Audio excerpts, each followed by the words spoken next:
Hello guys, meron tayong dalawang bundle ng bird nest ferns. Yan. Ang gagawin natin dyan ay sahugan natin ng garlic, chopped garlic, fresh na dilis, and yan. Pakita ko sa inyo kung anong laman ito. So, black beans. Yan, black beans siya.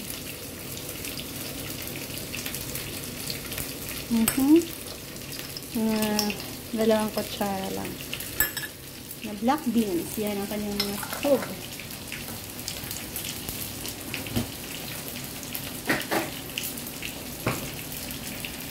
So, sa vegetables na ito, linisin natin. Sa paglinis niyan,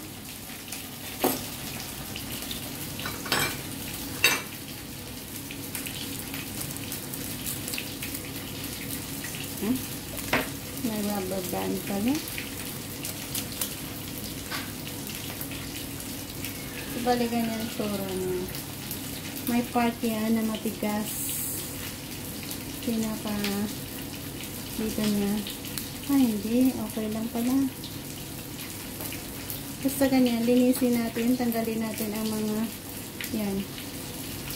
Fresh lang na leaves ang ating gagamitin. So, yan, nalinis na natin ang ating vegetables. Meron na tayong na-prepare na mga sangkap and ready to cook na tayo. Cooking oil. Igisa muna natin or i-fry muna natin ang ating dilis.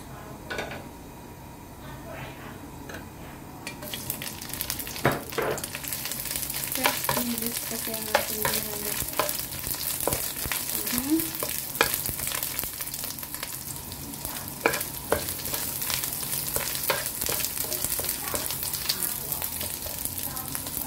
Lagay natin ang ating garlic. Madaming garlic.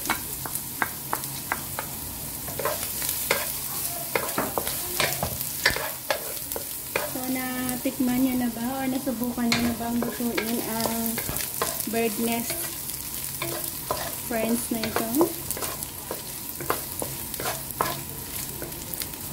Crunchy siya. Yan, mabango na. Lagay natin ang ating beans. Salted beans. So, ganyan lang ka-easy.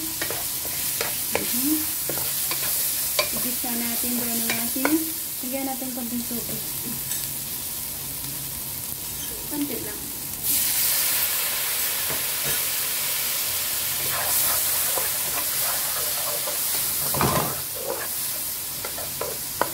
Lagay na natin ang ating vegetables na napakadami nga din naman. Saglit lang yun. So, wala na tayong i-add on. May salted na yung ating beans. Halo-halo lang hanggang sa maluto.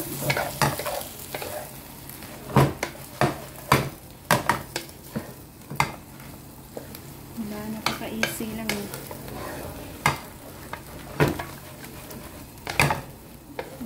Ibang vegetables recipe na siguro ang iba sa inyo hindi nyo rin natikman. Yan, pinapakita natin at ibinabahagi. Sa gayon, baka gusto nyo subukan. May nakita kayong ganito. Try nyo rin.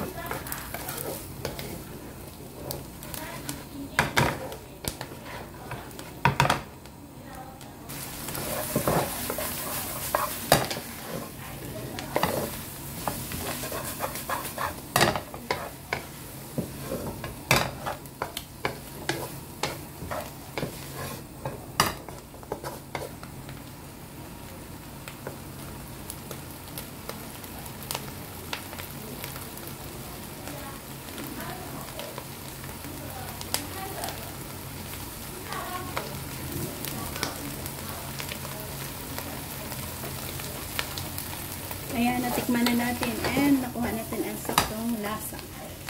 That's all.